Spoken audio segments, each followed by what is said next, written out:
Assalamualaikum warahmatullahi wabarakatuh. Perkenalkan, nama saya Saiful Anwar, NIM 2019-2123, kelas B semester 5.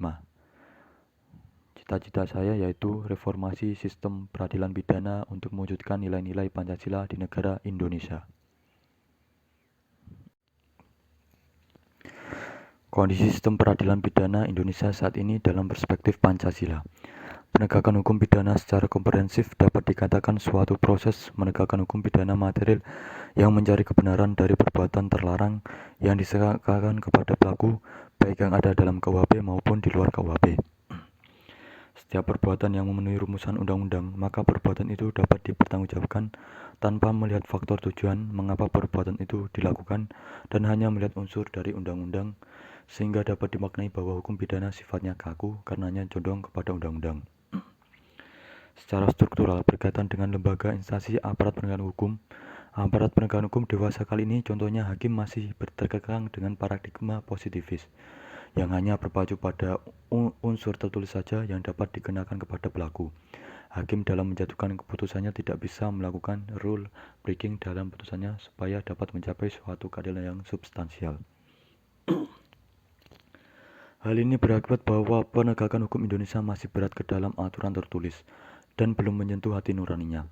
Meskipun hati nurani hakim dalam memutus bergejolak, akan tetapi apabila aturannya sudah menentukan untuk dihukum, maka hakim tetap memutus berdasarkan aturan hukum yang terkodifikasi. Secara budaya hukum, masyarakat yang harusnya menjadi pengawal dari penegakan hukum dari luar seperti tidak berkuasa dengan adanya kasus-kasus yang menimpa rakyat kecil. Dari budaya penegakan hukum juga dinilai bahwa kebanyakan aparat penegak hukum memiliki budaya yang masih berpatokan kepada aturan dan tidak mau mengambil risiko untuk melakukan suatu perubahan yang mana perubahan itu dapat mendatangkan keadilan bagi masyarakat.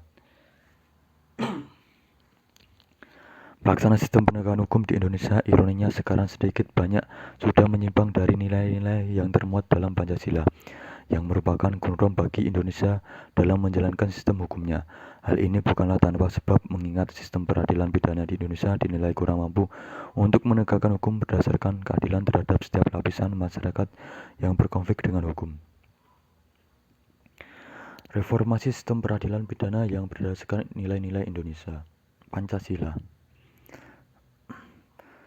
Reformasi banyak dimengerti sebagai pembaruan. Pada perkembangan makna yang lebih kritis, maka reformasi bukannya hanya melakukan sebuah perubahan atau pembaruan, namun lebih dimaknai kepada peningkatan kualitas menjadi lebih baik dari sebelumnya. Berdasarkan pengertian dan penjelasan mengenai reformasi, maka reformasi dalam sistem peradilan pidana dimaknai sebagai pembaruan kualitas yang lebih baik dari sistem peradilan pidana itu sendiri.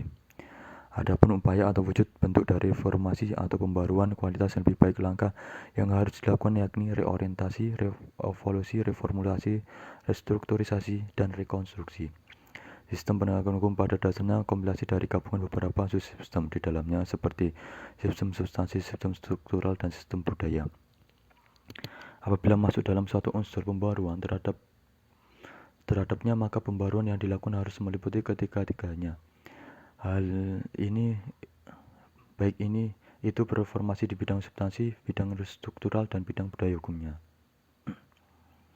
Reformasi substansial atau legal substance pada umumnya yang termasuk dalam legal substance di bidang peradilan atau penegakan hukum mencakup substansi hukum material, substansi hukum formal, dan substansi hukum pelaksanaan atau eksekusi.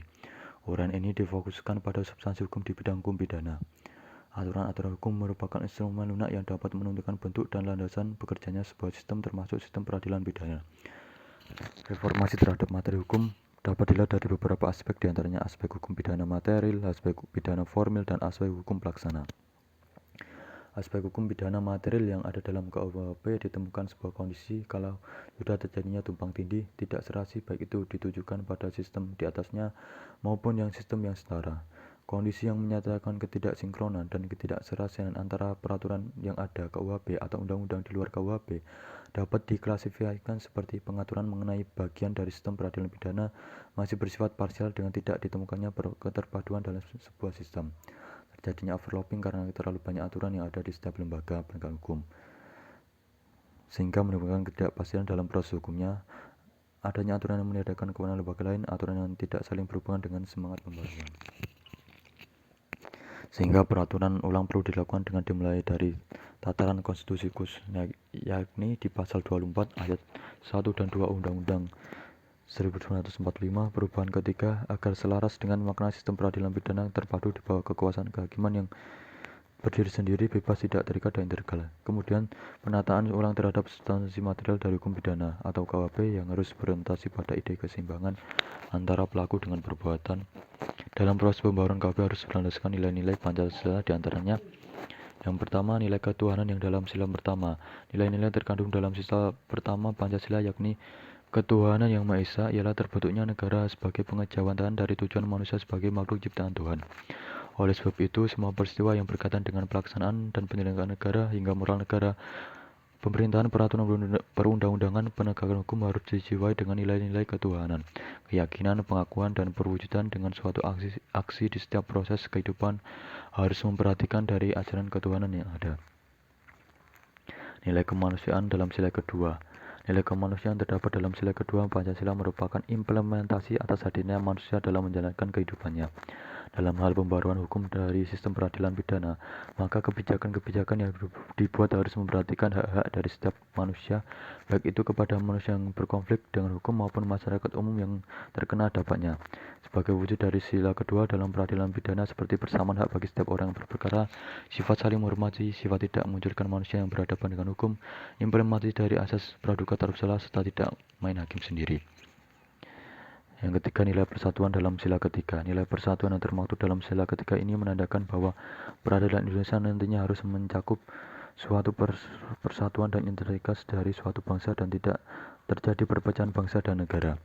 Wujud asli dari sila ketiga ini dengan saling mengedepankan kepentingan umum dibanding kepentingan pribadi atau golongan.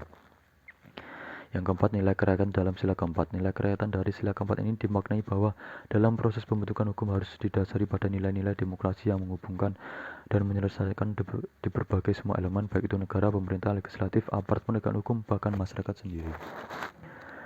Yang kelima, nilai keadilan dalam sila kelima. Nilai keadilan dalam sila kelima yang dimaknai bahwa keadilan yang ingin dicapai merupakan keadilan yang substansial, di mana adil dimaknai bahwa sistem peradilan pidana yang terdiri dari berbagai sistem di dalamnya dalam menegakkan hukum.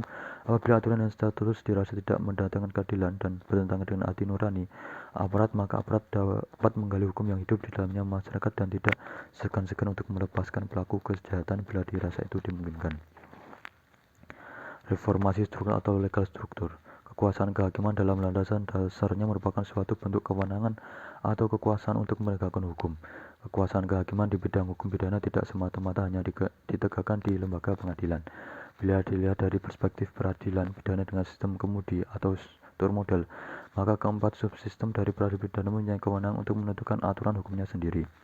Sebagai contoh, penyidik bisa menghentikan pemeriksaan jika tidak ditemukannya cukup bukti dan mengeluarkannya surat perintah penghentian penyidikan SP3. Pemberian SP3 tersebut bertujuan agar kasus tidak dilanjutkan ke tahap selanjutnya. Kejaksaan diberi tugas menjadi penuntut umum dalam menentukan hukumnya dengan mengeluarkan surat ketetapan penghentian penuntutan. Tujuannya agar tidak bergulir ke tahap persidangan di muka pengadilan. Sedangkan di proses pemeriksaan di muka pengadilan ditentukan dengan ada atau tidak adanya proses yang mendahulunya. Ini menunjukkan bahwa lembaga pengadilan dalam menjalankan kekuasaan kehakiman di bidang hukum pidana bukan merupakan satu-satunya kunci penentu dalam proses pelaksanaan penegakan hukum pidana. Reformasi budaya atau legal kultur.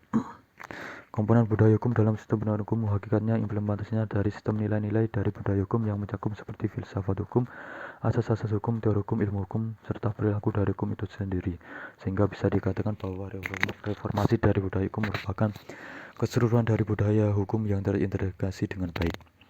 Menurut Ahmad Ramli, strategi dalam reformasi budaya hukum bagi aparat penegak hukum dan masyarakat dengan melakukan langkah-langkah, di antaranya pertama melaksanakan kegiatan yang efektif dan tepat seperti menggunakan media dan infrastruktur yang hidup dan berkembang di masyarakat. Yang kedua, melaksanakan sosialisasi mengenai materi hukum. Yang ketiga, membangun budaya hukum dari masyarakat secara berkelanjutan guna meningkatkan profesionalisme bagi aparat penegak hukum dan birokrasi, sehingga apabila sudah muncul profesionalisme dari aparat maka kepercayaan publik terhadap hukum dapat meningkat. Yang keempat, adanya program pembudayaan hukum secara terpadu, terencana, tersusun secara sistematis berdasarkan permasalahan-permasalahan yang ada di dalam masyarakat. Yang kelima, pembudayaan hukum harus dilakukan sejak kecil dengan dimulai dari kehidupan dalam rumah tangga.